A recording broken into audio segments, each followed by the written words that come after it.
سامعین، قرآن مجید میں اللہ دوبارہ ارشاد فرما رہا ہے وَلَنَبْلُوَنَّكُمْ بِشَيْءٍ مِّنَ الْخَوْفِ وَالْجُوعِ، اور ضرور ہم تمہیں آزمائیں گے کچھ ڈر اور بھوک سے، وَنَقْصٍ مِّنَ الْأَمْوَالِ وَالْأَنفُسِ وَالثَّمَرَاتِ، اور جانوں اور پھلوں کی کمی سے، وَبَشِّرِ الصَّابِرِينَ، اور خوشخبری سنا ان صبر والوں کو۔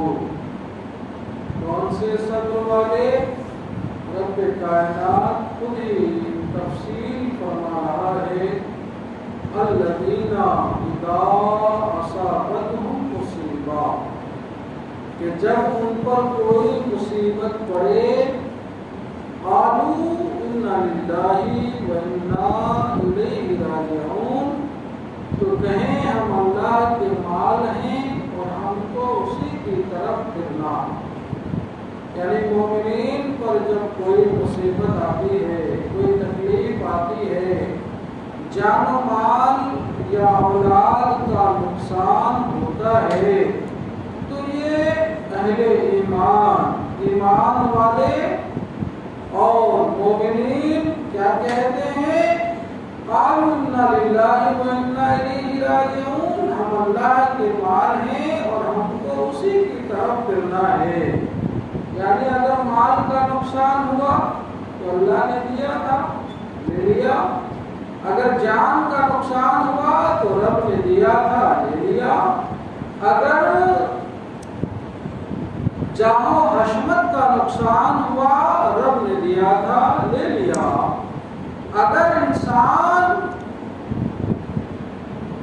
مصیبت کے وقت یہ کہتا ہے اور صبر کرتا ہے تو رب بطور انعام کے اہل انعام کو، اہل ایمان کو یہ عطا فرما رہا ہے اور ارشاد فرما رہا ہے اولئک علیہم صلوات من ربہم ورحمہ، یہ لوگ ہیں جن پر ان کے رب کی درود ہیں اور رحمت، وَأُولَٰئِكَ هُمُ الْمُهْتَدُونَ، اور یہی لوگ راہ پر ہیں۔ سبحان اللہ، جو آیتیں میں نے پڑھی اور ترجمہ آپ کے سامنے پیش کیا، ان آیات کے ترجمے کو اپنے نگاہوں کے سامنے رکھیں اور تاریخ کربلا کو نگاہوں کے سامنے رکھیے۔ ایک طرف قرآن کی ان آیات بینات کا ترجمہ اور اس کی تفسیر اپنی آنکھوں کے سامنے رکھیے، اور ایک طرف زمین کربلا اور خیمہ امام حسین کو دیکھیے۔ مکمل 100% ان آیات کی تفسیر ہے حضرت امام حسین کی زندگی۔ سبحان اللہ، وہاں جانوں کا بھی نقصان ہے، مالوں کا بھی نقصان ہے، بھوک بھی ہے، پیاس کی شدت بھی ہے، تڑپ بھی ہے، اپنوں کی لاشوں پر دشمنوں کے گھوڑے بھی دوڑ رہے ہیں، اور اس کے باوجود بھی ناشکری کا ایک بھی جملہ نہ تو سید الشہداء امام حسین کی زبان اقدس پر ہے اور نہ آپ کے اہل و عیال کی زبان پر ہے اور نہ آپ کے احباب و رفقا کی زبان پر ہے۔ سبھی رب کی رضا پر راضی ہیں، سبھی صابر ہیں اور سب کے سب شاکر بھی ہیں۔ سبحان اللہ، یہ صابر بھی ہیں، شاکر بھی ہیں اور آزمائش میں کامیاب و کامران بھی ہیں۔ یہی وجہ ہے کہ یزید ظاہراً کربلا کا معرکہ جیتا اور امام حسین کے رفقا نے گردنیں کٹا دی اور ظاہراً معرکہ اور جنگ ہارتے ہوئے نظر آئے، لیکن اللہ تبارک و تعالیٰ نے اس صابر و شاکر جماعت کو ایسی جاویدانی حیات اور زندگی عطا فرمایا کہ صبح قیامت تک امام حسین کا بول بالا اور چرچا رہے گا، اور یزید کا ایک بھی پر نام لیوا نظر نہیں آتا۔ سنیے ذرا تاریخ حضرات گرامی، انسان کے لیے جہاں پر مرنا یا شہید ہونا مقدر ہوتا ہے، اللہ کی طرف سے ایسے حالات اور اسباب پیدا ہو جاتے ہیں کہ ہزار رکاوٹوں اور منع کے باوجود بھی انسان کشا کشا اپنی منزل کی طرف بڑھتا چلا جاتا ہے، انسان اپنی موت کی جگہ کی طرف چلا جاتا ہے۔ حضرت سید الشہداء امام حسین رضی اللہ تعالی عنہ کا کربلا میں شہید ہونا یہ تو ازل میں مقدر ہو چکا تھا، یہ ازل میں ہی لکھا جا چکا تھا، اس لیے ایسے حالات پیدا ہوئے کہ اب کربلا کی طرف جانا آپ کا ضروری ہو گیا، کربلا کی طرف آپ کا جانا ضروری ہو گیا۔ جب حضرت مسلم ابن عقیل رضی اللہ تعالی عنہ کے خط آنے کے بعد امام عالی مقام کو کوفیوں کی درخواست قبول کرنے میں اب کوئی معقول عذر باقی نہ رہا تو آپ عراق جانے کے لیے تیار ہو گئے اور سفر کے اسباب درست ہونے لگے۔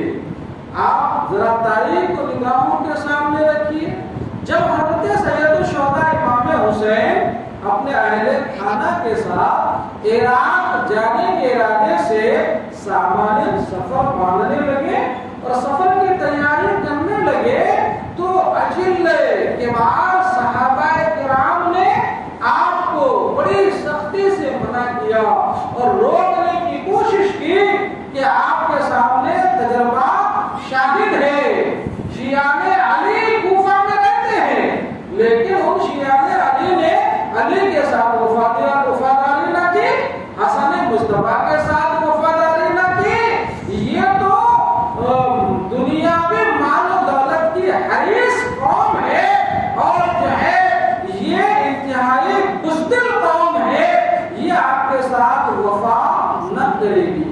اور یاد رکھیے یہ آپ کو مہمان بنا کر بلا رہے ہیں، یہ مہمان بنا کر جو دعوت دے رہے ہیں، یہ مہمان بنا کر بلا کر آپ کو لڑنے کی دعوت دیں گے، تلواریں چلانے کی دعوت دیں گے اور مقابلے پر کھڑا ہونے کے لیے آپ کو مجبور کر دیں گے۔ لیکن حضرت امام حسین رضی اللہ تعالی عنہ چونکہ حالات شرعی طور پر بھی ایسے آپ کے سامنے پیش ہو گئے تھے کہ کربلا جانا تھا اور آپ کی شہادت گاہ سے آپ کی شہادت اور آپ کی موت بھی آپ اپنی طرف جو ہے پوری کشش کے ساتھ بلا رہی تھی۔ اور راستے میں شاعر فرزدق سے جب حضرت امام حسین سے ملاقات ہوئی تو امام حسین نے وہاں پر اس معمے کا جواب بھی شافی طور پر ارشاد فرمایا۔ جب فرزدق نے کہا کہ حضور ابھی حج کے ایام قریب ہیں اور آپ مکہ چھوڑ کر جا رہے ہیں تو آپ نے فرمایا کہ اگر میں ابھی مکے سے نہ نکل جاؤں تو میں مکے میں ہی گرفتار کیا جاؤں گا۔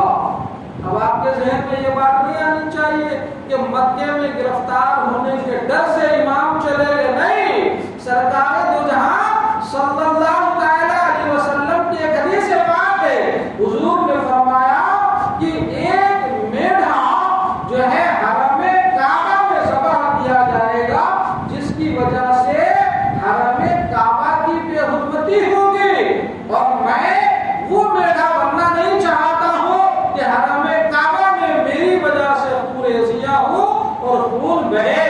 اس لیے امام حسین جو ہے 3 ذی الحج کا 10 ذی الحج 8 ذی الحج سے حج کا احرام باندھا جاتا ہے اور 3 ذی الحج کو سارا جہاں ساری دنیا کے کونے کونے سے لوگ حج بیت اللہ کے لیے مکہ آ رہے ہیں اور 3 ذی الحج کو حضرت امام حسین مکہ سے عراق کے لیے روانہ ہو گئے۔ تاریخ سنیے ذرا، کربلا میں کل کتنے لوگ تھے؟ 82 لوگ تھے۔ 82 لوگوں میں تقریباً 72 لوگوں نے جامِ شہادت نوش فرمایا، 10 لوگ بقید حیات رہے تاریخ تبری نے یہ بات بڑے وثوق کے ساتھ لکھا ہے کہ کربلا میں شہید ہونے والے اہل بیت کے 17 لوگ تھے. کتنے؟ باقی کربلا میں شہید ہونے والے صحابہ کرام اور تابعین اعظام تھے. اور لوگ اس طریقے کا لوگوں کے سامنے اعتراض کرتے ہوئے نظر آتے ہیں کہ اگر امام حسین کربلا میں گئے تو صحابہ نے ساتھ نہیں دیا. 17 اہل بیت کے علاوہ جو 72 لوگ شہید ہوئے یہ صحابہ اور تابعی ہی تو تھے. اگر ساتھ نہ دیا تو کربلا میں یہ کن کی گردنیں کسی. جو جانے لائق تھے وہ ساتھ گئے. وہ 17 لوگ یہ تھے. فرماتے ہیں اس سفر میں حضرت امام حسین رضی اللہ تعالی عنہ کے 3 صاحبزادے یعنی حضرت امام حسین کے کل 3 بیٹے ہیں. اس میں یاد کر لیجئے, اس طرح سنیے کہ آپ کو یاد ہو جانا چاہیے. حضرت امام حسین کے 3 بیٹے تھے. ایک حضرت علی اوسط. علی اوسط, اوسط کا معنی ہوتا ہے بیچ والا, درمیان والا. علی اوسط یعنی جن کو امام زین العابدین کہتے ہیں. اور ایک علی اکبر اور ایک علی اصغر. یہ 3 صاحبزادے آپ کے وہاں پر جو ہے موجود تھے. حضرت علی اوسط جن کا نام امام زین العابدین ہے, یہ حضرت شہر بانو کے پیٹ سے تھے, ان کے وطن سے تھے. اور اس وقت آپ کی عمر شریف جو ہے 22 سال تھی اور بیمار تھے. آپ کے دوسرے صاحبزادے علی اکبر تھے جو یالا بنت ابی مرہ کے پیٹ سے یعنی شکم سے تھے. اس وقت ان کی عمر 18 برس تھی. حضرت زین العابدین بیماری کی وجہ سے کربلا نہ جا سکے اور آپ باقاعدہ حیات رہے اور قیدی بنائے گئے. اور علی اکبر جو ہے کربلا کی زمین پر گئے اور آپ نے داد شجاعت دی اور جام شہادت نوش فرمایا. اور جو ہے یہ کربلا میں شہید بھی ہوئے. امام علی مقام کے تیسرے فرزند جنہیں علی اصغر کہتے ہیں, ان کی والدہ قبیلے بنی قزاعہ سے تھی. یعنی علی اکبر کی ماں شہربانو تھی اور علی اصغر کی ماں دوسری تھی. یہ شہربانو حضرت علی اصغر کی ماں نہیں تھی. یہ شیرخوار بچے تھے یعنی ابھی آپ دودھ پیتے تھے. اور آپ کی ایک صاحبزادی یعنی حضرت امام حسین کی بیٹی حضرت سکینہ بھی آپ کے ساتھ کربلا میں تھی, جن کی نسبت حضرت قاسم کے ساتھ ہوئی تھی. صرف نسبت ہوئی تھی اور اس کے علاوہ کوئی اور بات شادی یا نکاح کی تاریخ مقرر یا ہلدی یا مہندی یا اس طریقے کے جو رسم اور بدعت و خرافات کیے جاتے ہیں اس کا تاریخ سے کوئی تعلق نہیں ہے. یہ حضرت سکینہ تھی اور جو ہے ان کی عمر 7 سال بتائی جاتی ہے. ان کی والدہ بھی امرؤ القیس ابن عدی کی دختر قبیلے بنی کلب سے تھی. یعنی علی اکبر کی بھی ماں دوسری, علی اصغر کی بھی ماں دوسری اور حضرت سکینہ کی بھی ماں دوسری تھی. اب سنیے ذرا, حضرت اور جو ہے حضرت امام حسین رضی اللہ تعالی عنہ کی 2 بیویاں آپ کے ساتھ کربلا میں گئی تھی. ایک شہر بانو اور دوسری حضرت علی کی حضرت علی اصغر کی والدہ. اور حضرت امام حسن رضی اللہ تعالی عنہ کے 4 نوجوان صاحبزادے یعنی حضرت حسن مصطفیٰ کے 4 بیٹے حضرت قاسم, حضرت عبداللہ, حضرت عمر اور حضرت ابو بکر امام عالی مقام کے ساتھ کربلا میں تھے اور یہ شہید ہوئے. یہاں سے بھی اہل بیت اور صحابہ کے درمیان شدت محبت کا پتہ لگتا ہے کہ اہل بیت میں حضرت علی, حضرت حسن مصطفیٰ نے اپنے بیٹوں کا نام حضرت ابو بکر, حضرت عمر اور حضرت عثمان کے نام پر رکھا. سبحان اللہ. یہ محبت تھی, یہ انسیت اور عقیدت تھی. حضرت علی کرم اللہ تعالی وجہہ الکریم کے 5 بیٹے حضرت عباس بن علی, حضرت عثمان بن علی, حضرت عبداللہ بن علی, حضرت محمد بن علی اور حضرت جعفر بن علی حضرت امام کے ہمراہ تھے. اور یہ 5 کے 5 کربلا میں جام شہادت نوش فرمائے۔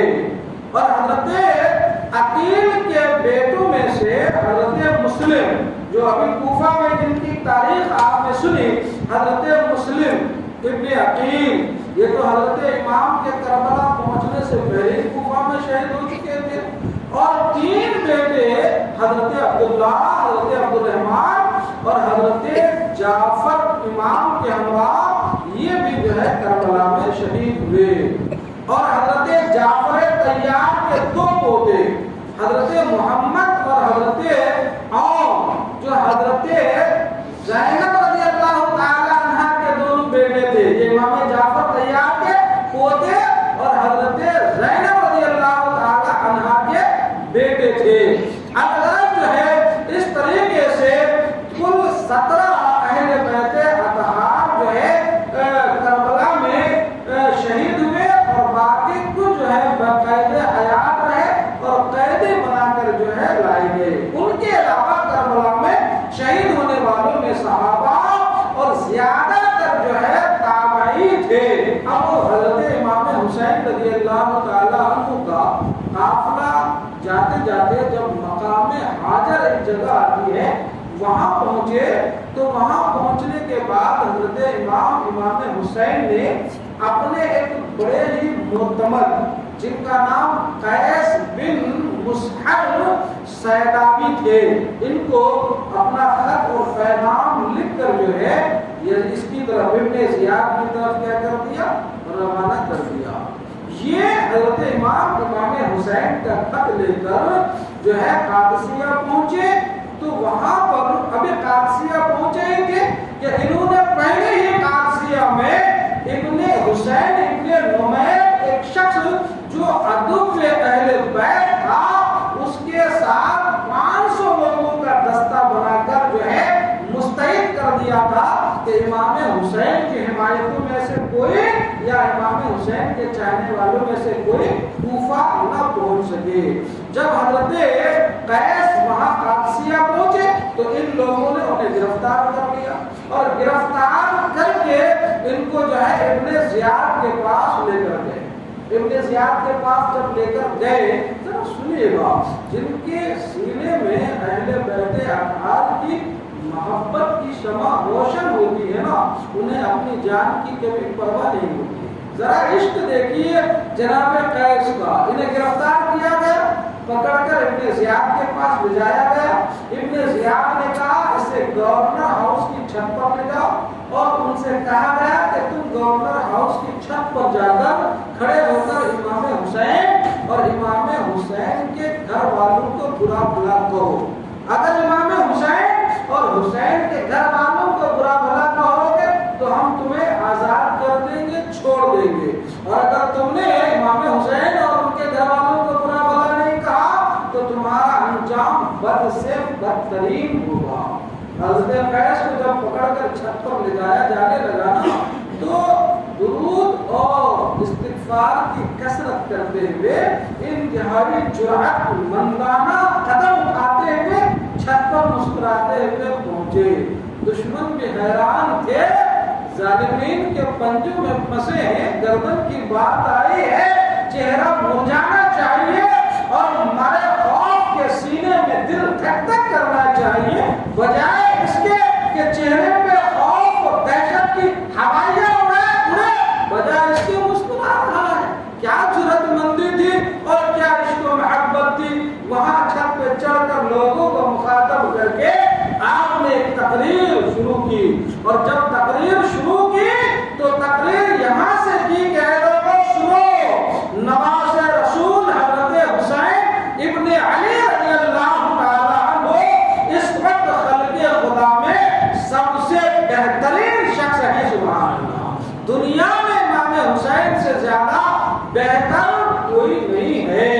یہ حضرت امام حسین کی تعریف کرنے لگے، اور جو ہے آپ کے گھر والوں کی تعریف کی، ابن زیاد اور یزید اور یزیدیوں کی جم کر آپ نے ملامت و مذمت کی۔ جب ابن زیاد نے دیکھا کہ یہ بجائے خوف و دہشت کے